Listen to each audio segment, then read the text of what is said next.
Tahu tidak? Wa fis samaa'i rizqukum wa ma tu'adun. Di langit rezeki kalian dan apa yang telah dijanjikan oleh Allah Subhanahu wa taala. Ternyata kita dari dulu salah tempat mencari rezeki. Rezeki kita kuncinya adalah langit. Kalau hubungan kita dengan Allah itu baik, berarti rezeki kita baik. Kalau hubungan kita dengan Allah kurang baik, walaupun ada harta itu tidak baik bagi kita. Banyak orang kaya habiskan hartanya di rumah sakit, atau tidak ada berkah. Banyak orang kaya anaknya durhaka kepada orang tua. Anaknya berharap orang tua wafat supaya mendapatkan harta. Harta itu tidak ada manfaatnya dalam kehidupannya, kecuali sekedar makan di rumah dan tidak akan merasakan kebahagiaan yang dirasakan oleh orang yang dekat kepada Allah Subhanahu wa taala. Kemudian Allah Subhanahu wa taala berfirman di ayat yang kedua, "Fa rabbis samaa'i wal ard innahu lahaqqun mithla ma annakum tanṭiqun." Demi Tuhan langit dan bumi, bahwa ini yang Allah berfirman di ayat sebelumnya bahwa rezeki kita di langit, innahu lahaq, pasti itu adalah yang benar-benar sesungguhnya yang paling benar, sebagaimana Anda sedang berbicara. Artinya sebagaimana kita bisa berbicara, itu artinya benar hak. Orang yang sudah yakin dalam hati rezeki itu milik Allah, itu hidup dia tenang, tak terlalu capek, tak terlalu pusing dan stres. Banyak manusia zaman sekarang merendahkan diri terhadap orang supaya mendapatkan uang. Dia merasa rezeki dia tidak ada orang tersebut. Sebetulnya tidak. Rezeki itu milik Allah. Kalau Allah mau memberi rezeki, Anda lagi di rumah tidur, datang rezeki sampai rumah. Kun bayakun. Rezeki itu milik Allah SWT. Dan di surah Al-Asr yang tadi saya baca rakaat kedua, wal 'asr, Allah bersumpah dengan masa kata Allah. Innal insana lafi khusr. Sungguh manusia itu semuanya dalam kerugian, kecuali illa yang bisa senang dengan harta sebentar. Dan apa itu sebentar, beberapa waktu aja udah hilang rasa nikmatnya manusia. Apa yang dia miliki hilang rasa nikmatnya manusia. Jadi orang yang benar-benar beriman dan beramal saleh, Allah Subhanahu wa taala berfirman, "Falanuhyiyannahu hayatan thayyibah." Kami akan memberikan kepadanya kehidupan yang baik. Saya contohkan abang saya, almarhum Syekh Al-Jari. Semoga Allah rahmati beliau. Amin. Karena saya alhamdulillah banyak perubahan saat mendapatkan musibah tersebut. Beliau berfirman banyak perubahan, bukan hanya saya dan saudara saya juga sendiri. Karena Allah kadang-kadang memberikan ujian dan musibah itu supaya kita tambah kuat dan berubah menjadi yang lebih baik. Ada orang yang kenal saya dulu sebelum almarhum jauh berbeda dari saya. Banyak belajar sabar, belajar husnul khuluq, belajar akhlak yang mulia, belajar atas musibah selalu ada kebaikan di dalamnya. Pasti 100% pasti ada kebaikan di dalamnya. Almarhum Syekh Al-Jari saat masih hidup, coba bayangkan perjuangannya yang luar biasa. Tinggalkan orang tua di kota Madinah. Orang tua sampai sekarang masih hidup, alhamdulillah. Semoga banyak umur sehat terakhir. Orang tua saya ahli ibadah, masya Allah setiap hari itu ibadah, zikir, salat, puasa, sedekah. Makanya alhamdulillah ayah saya umurnya 80 tahun, tapi masih sehat segar. Kalau lihat kira dia 40. Jadi berkah ibadah, kata Rasulullah SAW, ibadah itu menjauhkan penyakit daripada kita. Karena kita kuatkan badan dengan ibadah. Bukan kehebatan manusia itu yang buat manusia kuat, menang. Nah, contoh saat perang, sahabat itu jumlah orang yang pergi perang, salah satu perang namanya perang Mu'tah. Totalnya sahabat 3.000 orang melawan negeri terbesar pada zaman itu, Romawi. Negeri terbesar, negeri terkaya, negeri paling kuat. 3.000 orang mau lawan negeri terbesar itu ya. Datang Raja Romawi dengan jumlah 250 orang. Ada 200.000 orang. 200.000 orang.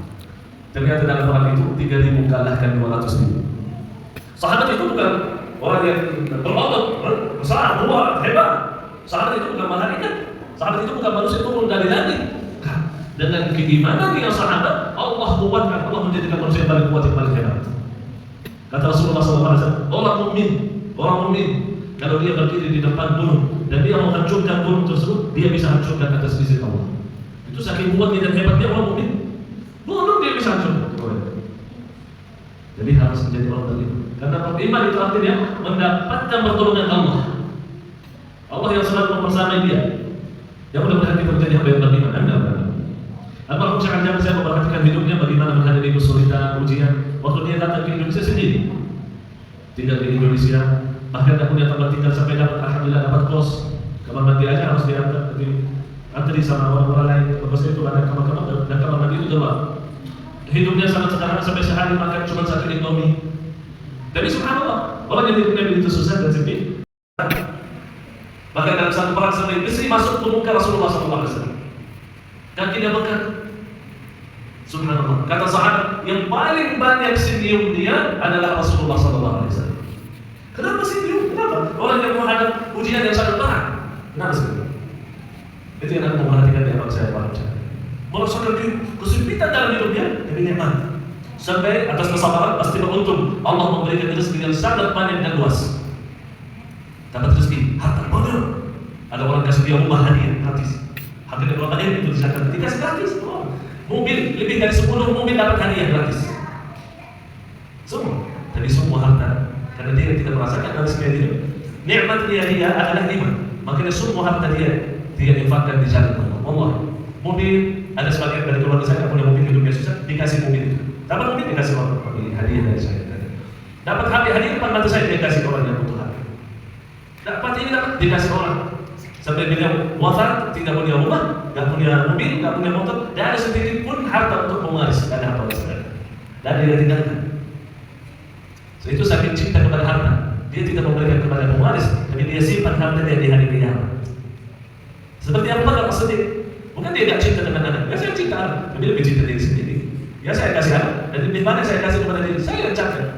Ya saya simpan harta saya di akhirat. Abu Bakar As-Siddiq datang di hadapan Rasulullah bawa semua harta. Sedikit pun tidak ada dia tinggalkan di rumah. Kata Rasulullah SAW, apa yang engkau tinggalkan wahai Abu Bakar? Kata Abu Bakar, aku tinggalkan Allah dan Rasulnya. Harta tidak membahagiakan manusia. Itu yang dirasakan oleh sahabat. Itu yang dirasakan oleh manusia. Bukan tanda hati tenang itu adalah harta. Tapi Allah Subhanahu wa taala berfirman, "Ala bi dzikrillah tatma'innul qulub." Dengan zikir Allah hatinya tenang. Hati.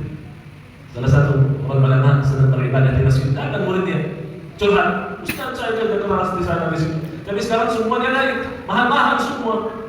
Kata guru saya, "Tidak peduli Allah mahal apa yang saya berikan, karena kewajiban saya bagi Allah beribadah sebagaimana Allah perintahkan bagi saya. Allah wajibkan bagi saya ibadah, dan Allah jaminkan rezeki saya. Jadi rezeki itu bukan diwajibkan oleh Allah kita cari rezeki, tapi diwajibkan oleh Allah kita beribadah, dan rezeki itu sudah terjamin.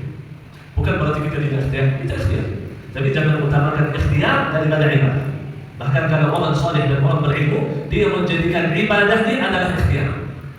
Ibadah dia adalah ikhtiar bagi Allah. Datangkan rezeki dari tempat dia tidak pernah melihat, karena dia dekat dengan Allah.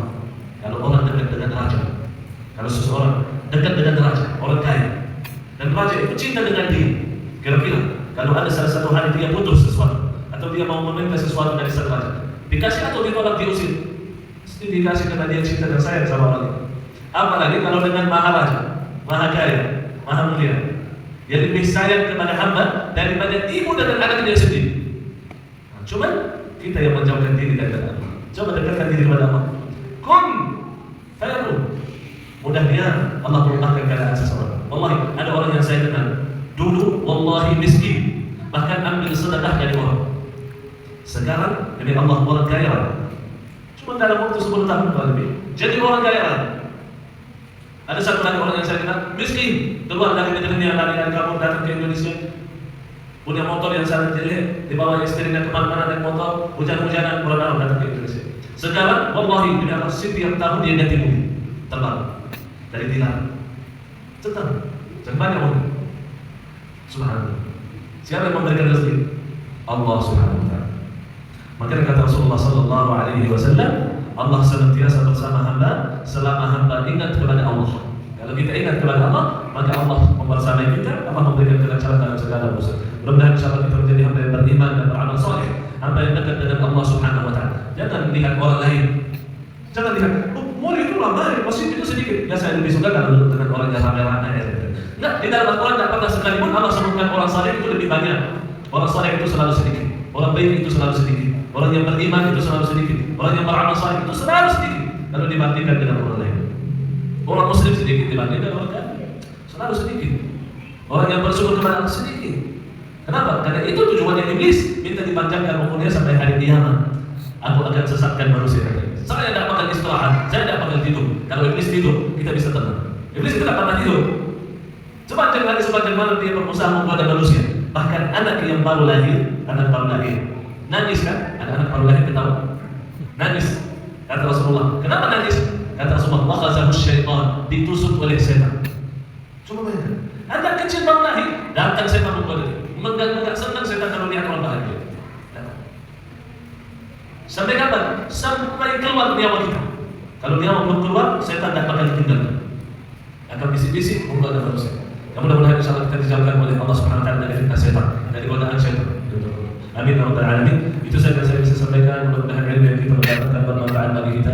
Mudah-mudahan insyaAllah pertemuan pada malam ini akan membawa keberkahan dalam kehidupan kita. Anak cucu kita saleh-salihah. Mudah-mudahan rezeki kita lancar dan berkah. Mudah-mudahan insyaAllah segala urusan dunia akhirat dimudahkan oleh Allah Subhanahu Wa Taala. Amin ya rabbal alamin. Jazakumullah khairan jazaa. Terima kasih atas perhatiannya. Terima kasih atas waktunya. Mudah-mudahan ilmu yang kita mendapatkan bermanfaat. Segala kebenaran datang dari Allah Subhanahu Wa Taala dan salah dari diri saya sendiri dan dari setan. Sebelum saya tutup, ada satu hadis yang saya ingin sampaikan. Kata Rasulullah SAW, Allah senantiasa menolong hamba kalau hamba menolong orang lain. Wallahu fi 'auni al-'abdi ma kana al-'abdu fi 'auni akhihi. Kalau kita bantu saudara, Allah bantu kita. Kita membahagiakan saudara muslim, Allah membahagiakan kita. Maka subhanallah, di dunia ini harus kita bersatu. Bahkan kata Rasulullah, tidak ada seseorang di antara kalian masuk surga sampai beriman. Harus beriman dulu baru masuk surga. Dan kalian tidak bisa beriman sampai mencintai saudara yang muslim sebagaimana mencintai diri sendiri. La tadkhulul jannata hatta tu'minu wa la tu'minu hatta tahabbu.